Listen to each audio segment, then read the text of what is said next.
പത്തരമാറ്റിൻ്റെ പുതിയ വിശേഷത്തിലേക്ക് എല്ലാവർക്കും സ്വാഗതം. ഈ ചാനൽ സബ്സ്ക്രൈബ് ചെയ്യാത്തവർ കാണുന്നുണ്ടെങ്കിൽ ഒന്ന് സബ്സ്ക്രൈബ് ചെയ്ത് സപ്പോർട്ട് ചെയ്യണം കേട്ടോ. കോമ്പറ്റീഷനിൽ പങ്കെടുക്കാനായിട്ട് നയന രാവെന്നോ പകലൊന്നോ ഇല്ലാതെ ഡിസൈൻ ചെയ്യുന്നതിൻ്റെ തിരക്കിലാണ് കേട്ടോ. അതേസമയം ആദർശ് നയനയുടെ ഓരോ ഡിസൈൻ കണ്ട് അത്ഭുതപ്പെടുകയാണ്. വരക്കുന്നതെല്ലാം ഒന്നിനൊന്ന് മെച്ചം. ഇത് ആഭരണമായി മാറുമ്പോൾ പത്രമായിട്ടായിരിക്കും നയനെ എന്ന് ആദർശ് പറയുകയാണ്. ഇതിനിടയിൽ ആദർശ് നാഗേന്ദ്രനെ തപ്പി നടക്കുന്നുമുണ്ട്. നന്ദുവാണെങ്കിൽ നാഗേന്ദ്രൻ്റെ വീട്ടിൽ ആരെങ്കിലും വരുന്നുണ്ടോ പോകുന്നുണ്ടോ എന്നൊക്കെ സെർച്ച് ചെയ്യാനായിട്ട് പോലീസുകാരെയും ഏർപ്പാടാക്കിയിട്ടുണ്ട് കേട്ടോ. പിന്നീട് മുത്തശ്ശനും മുത്തശ്ശിയും ദേവയാനിയും കൂടി നാഗേന്ദ്രൻ്റെ കാര്യങ്ങൾ സംസാരിക്കുകയാണ്. അച്ഛാ, നാഗേന്ദ്രന് നമ്മളോട് നല്ല ദേഷ്യമുണ്ട്. അയാളൊന്നും മറന്നിട്ടില്ല. അവനെ ഞാൻ അന്ന് ജ്വല്ലറിയിൽ നിന്നും അടിച്ചു പുറത്താക്കിയതല്ലേ, അപ്പോൾ അതിൻ്റെ വാശി കാണും. അവനെ സൂക്ഷിക്കണം. നോവേറ്റ പാമ്പാണവൻ, എന്തും ചെയ്യും അവനെന്ന് മുത്തശ്ശൻ പറയുകയാണ് കേട്ടോ. ഇത് കേട്ടുകൊണ്ടാണ് അവന്തിക അങ്ങോട്ട് വരുന്നത്. അച്ഛനെക്കുറിച്ചാണല്ലോ ഇവരുടെ സംസാരം.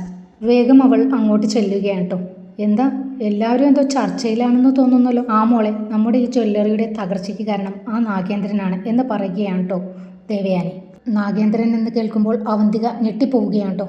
നാഗേന്ദ്രനോ? അതാരാണ് മുത്തച്ഛ? ഒന്നും അറിയാത്ത പാവത്തിൽ അവന്തിക ചോദിക്കുകയാണ്. നിനക്ക് നിന്റെ അച്ഛനെ ഓർമ്മയുണ്ടോ മോളെ എന്ന് ചോദിക്കുകയാണ് കേട്ടോ മുത്തശ്ശി. അച്ഛനോ എന്ന് അവന്തിക ചോദിക്കുമ്പോൾ മുത്തശ്ശി പറയും, അവൾ എങ്ങനെ ഓർക്കാനാ, അന്ന് അവന്തിക മോള് കൈക്കുഞ്ഞല്ലേ എന്ന് പറയുകയാണ് കേട്ടോ. ആദർശമോന് പോലും തിരിച്ചറിയാനായില്ല. പിന്നെയാണ് അച്ഛനോ? അച്ഛനെന്തിനാ ഇങ്ങനെയൊക്കെ നമ്മളോട് ചെയ്യുന്നത് എന്ന് അവന്തിക ചോദിക്കുകയാണ്. അല്ലെങ്കിലും അച്ഛനെ ഞാൻ കണ്ടിട്ടില്ല, എനിക്കിനി ആരെയും കാണുകയും വേണ്ട എന്നവൾ പറയുമ്പോൾ, അതുമല്ല ഇപ്പോൾ മുത്തശ്ശിയും നമ്മളെയൊക്കെ ദ്രോഹിക്കാനല്ലേ വന്നിരിക്കുന്നത്, എനിക്ക് കാണുകയും വേണ്ട, അച്ഛനെക്കുറിച്ചൊന്നും അറിയാൻ വേണ്ട എന്ന് പറഞ്ഞ് അവന്തിക പോവുകയാണ് കേട്ടോ. പാവം അച്ഛൻ്റെ സ്നേഹം കെട്ടി വളരേണ്ട കുട്ടിയാ, അതിന് യോഗമില്ലാതായിപ്പോയി എന്ന് മുത്തശ്ശി പറയുമ്പോൾ മുത്തശ്ശൻ പറയും, എന്തിനാ അവനും കൂടി ഉണ്ടായിരുന്നെങ്കിൽ ഇവരുടെ ഗതി എന്താകുമായിരുന്നു. ജലജ തന്നെ രണ്ടാളെയും വളർത്തി വഷളാക്കി. എന്തോ നല്ല ബുദ്ധി തോന്നിയതുകൊണ്ട് ഇവൾ മാറി. അഭി അവൻ ഇനി മാറാനൊന്നും പോകുന്നില്ല. പിന്നീട് ജാനകി മുത്തശ്ശനോട് ചോദിക്കും, അല്ലച്ഛ, അവന്തികയുടെയും അനിയുടെയും കാര്യത്തിൽ എന്തെങ്കിലും ഒരു തീരുമാനമെടുക്കണ്ടേ? അതിനാദ്യം അവൻ്റെ ഡിവോഴ്സ് നടക്കണ്ടേ ജാനകി എന്ന് ദേവയാനി ചോദിക്കുകയുണ്ടോ. അപ്പോൾ മുത്തശ്ശൻ പറയും, ഡിവോഴ്സിനൊക്കെ സമയമെടുക്കും, അതിനു മുമ്പ് നമുക്ക് അവരുടെ എൻഗേജ്മെൻറ്റ് നടത്താമെന്ന് പറയുകയാണ്. അതെ, അത് ശരിയാ, അത് നടത്തി വെക്കാം. അച്ഛാ, അവൻ അതിനെ അവന്തികയെ കെട്ടില്ല എന്ന് പറഞ്ഞ് നടക്കുകയാണല്ലോ എന്ന് അജയൻ ചോദിക്കുകയാണോ. ആദ്യം എൻഗേജ്മെൻറ്റ് നടത്താം, അതിന് നിങ്ങളൊക്കെ അവനെ കൊണ്ടൊന്ന് സമ്മതിപ്പിക്കാൻ നോക്ക്. അത് അച്ഛനോ ആദർശോ പറയുന്നതായിരിക്കും നല്ലത്. നിങ്ങൾ രണ്ടുപേരും പറഞ്ഞാലേ അവൻ കേൾക്കൂ. ഞാൻ പറഞ്ഞു നോക്കാം എന്ന് മുത്തശ്ശൻ പറയുകയാണ് കേട്ടോ. എന്തായാലും ഈ ഞായറാഴ്ച അവരുടെ എൻഗേജ്മെൻറ്റ് നടത്താം എന്ന് മുത്തശ്ശൻ പറയുകയാണ്. അതെ, അവൻ അവന്തിക മോളെ വേണ്ടെന്ന് പറയുമ്പോൾ എന്താ ചെയ്യുക? ആദ്യ വിവാഹവും ഇങ്ങനെയായി.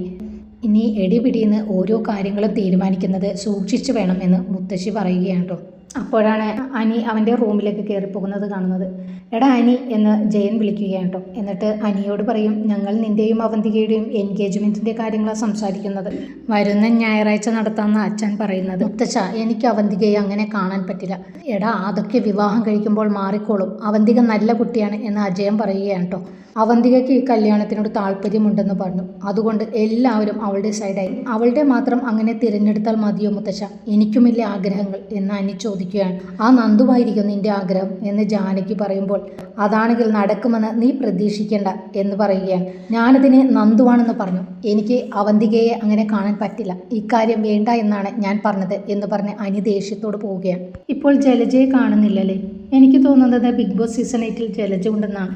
കുറച്ച് എപ്പിസോഡുകളായിട്ട് ജലജയെ കാണുന്നില്ല.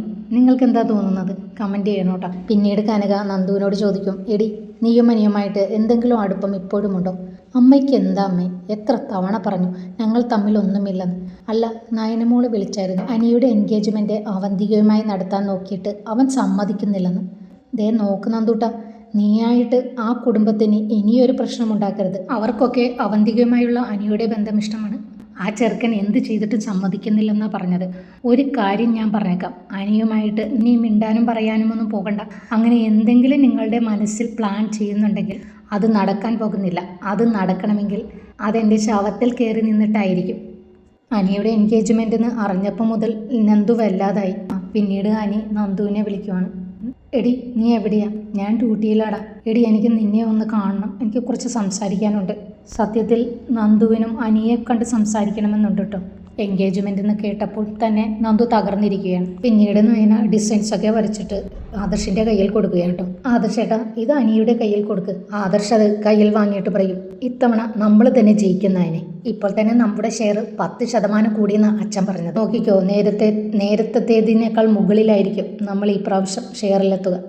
ആദർശ് അനിയെ വിളിച്ചിട്ട് ആ ഫയൽ കൊടുക്കുകയാണ് കേട്ടോ. എടാ, സൂക്ഷിച്ചു വെക്കണം, അവിടെ ചാരന്മാരുള്ളതാ. അതൊന്നും പേടിക്കേണ്ട ചേട്ടാ, ഞാൻ നോക്കിക്കോളാം.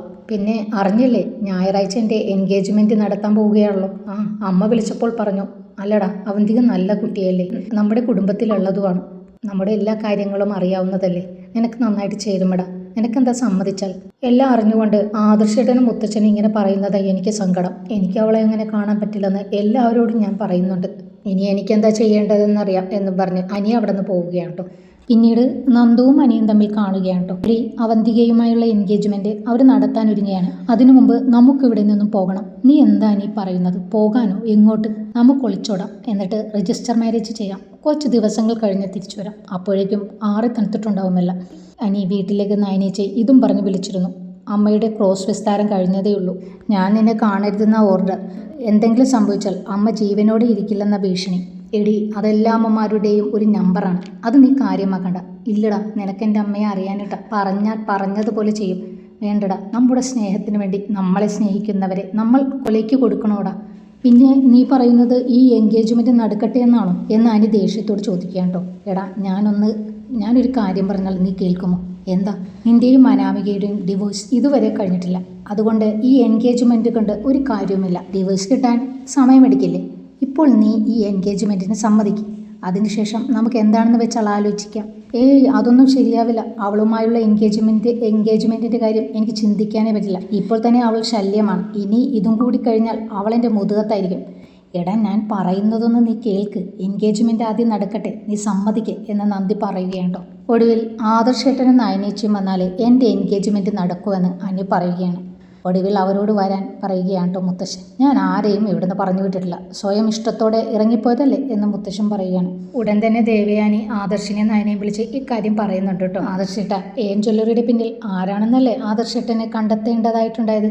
അതിപ്പോൾ കണ്ടെത്തിയല്ലോ. പിന്നെ ഇത്തവണ ജ്വല്ലറിയിലെ ഡീലും നമ്മൾ പിടിച്ചു. പിന്നെന്താ, ആദർശേട്ടൻ വാ, നമുക്ക് അനിയുടെ എൻഗേജ്മെൻറ്റിന് പോകാം എന്ന് നയന പറയുകയാണ് കേട്ടോ. എടി, അത് ശരിയാവില്ല, മുത്തശ്ശൻ വിളിക്കാതെ ഞാൻ വരില്ല. ഓക്കെ, ആദർശേട്ടനെ മുത്തശ്ശനെ വിളിച്ചുകൂടെ? ചിലപ്പോൾ ആദർശേട്ടൻ വിളിക്കാനായിട്ട് മുത്തശ്ശൻ ആഗ്രഹിക്കുന്നുണ്ടെങ്കിലോ? ഇതെല്ലാം മുത്തശ്ശൻ അറിഞ്ഞതല്ലേ? കാരണം മുത്തശ്ശൻ നമ്മളോട് അവിടെ നിന്ന് പോകാൻ പറഞ്ഞിട്ടില്ലല്ലോ. ഒടുവിൽ ആദർശ് മുത്തശ്ശനെ വിളിക്കും. മുത്തശ്ശന് സന്തോഷമാവുകയാണ്ടോ. നയനും ആദർശും വീണ്ടും അനന്തപുരിയിൽ അങ്ങനെ എത്തുകയാണ്. അവരവിടെ എത്തിക്കഴിയുമ്പോൾ അവിടെ ആഘോഷമാവുകയാണ് കേട്ടോ. ഇതേ സമയത്ത് നാഗേന്ദ്രൻ അവന്തികയെ വിളിക്കുകയാണ്. മോളെ, നിന്നെ അവിടെ ആർക്കും സംശയമില്ലല്ലോ. മോളെ എങ്ങനെയെങ്കിലും നയന ഡിസൈൻ ചെയ്തത് എടുക്കണം. എനിക്ക് മാളവികയിൽ അത്ര വിശ്വാസം പോരാ. നയനയുടെ കളക്ഷൻ തന്നെയായിരിക്കും ഇത്തവണ വിജയിക്കാൻ പോകുന്നത്. അതുകൊണ്ട് അവരത് അവിടെ പ്രസൻറ്റ് ചെയ്യുന്നതിന് മുമ്പേ നമുക്ക് ചെയ്യണം. അത് നഷ്ടപ്പെട്ടതറിഞ്ഞ നയനയ്ക്ക് ഉടനെ അത്ര നല്ല ഡിസൈൻ വരയ്ക്കാൻ പറ്റില്ല എന്ന് പറയുകയാണ് കേട്ടോ. ഒടുവിൽ അവന്തിക ആരും കാണാതെ അനിയുടെ റൂമിൽ കയറി ഡിസൈൻ ചെയ്ത ഫയൽ മോഷ്ടിക്കുകയാണ്. ഫയൽ എടുത്ത് തിരിയുമ്പോൾ കാണുന്നത് ജാനകിയെയാണ് കേട്ടോ. അവന്തിക ഞെട്ടിപ്പോവുകയാണ്. ജാനകി ഉടനെ തന്നെ ആ ഫയൽ മേടിച്ചു നോക്കുകയാണ് കേട്ടോ. നിനക്കെന്തിനാ ഈ ഫയൽ എന്ന് ചോദിക്കുകയാണ് കേട്ടോ. അത് എന്ന് പറഞ്ഞ് അവന്തിക പരുങ്ങുകയാണ് കേട്ടോ. അല്ല, ഞാനത് ചുമ്മാ നോക്കാനെടുത്തതാണ് എന്ന് പറയുകയാണ് അവന്തിക. അത് അനിയുള്ളപ്പോൾ നിനക്ക് ചോദിച്ചിട്ട് എടുത്തുകൂടെ എന്ന് ജാനകി ചോദിക്കുകയാണ് കേട്ടോ. ജാനകി അതും പറഞ്ഞ് ഫയലുമായി തിരിയുമ്പോൾ അവന്തിക ജാനകിയുടെ തലക്കടിക്കുകയാണ് കേട്ടോ. അങ്ങനെ ജാനകി ബോധം കെട്ട് അവിടെ വീഴുകയാണ്. അവന്തിക വേഗം തന്നെ അവിടെ നിന്നും അവരെ വലിച്ചിഴിച്ചു കൊണ്ടുപോവുകയാണ് കേട്ടോ. ഇത് നവ്യ കാണുകയാണ്. നവ്യ അവളറിയാതെ പുറകെ പോവുകയാണ്. അങ്ങനെ ജാനകിനെ സ്റ്റോർ റൂമിൽ കൊണ്ടുപോയി പൂട്ടിയിടുകയാണ് കേട്ടോ. എന്നിട്ട് നാഗേന്ദ്രനെ വിളിച്ചിട്ട് കാര്യങ്ങൾ പറയുകയാണ്. ഉടൻ തന്നെ നാഗേന്ദ്രൻ 2-3 ഗുണ്ടകളെ അങ്ങോട്ട് അഴക്കുകയാണ്. നിങ്ങൾക്ക് ഈ വീഡിയോ ഇഷ്ടമായെങ്കിൽ ഒന്ന് സബ്സ്ക്രൈബ് ചെയ്ത് സപ്പോർട്ട് ചെയ്യണേ. കൂടാതെ ലൈക്കും ഷെയറും ഒക്കെ ചെയ്യണം. താങ്ക്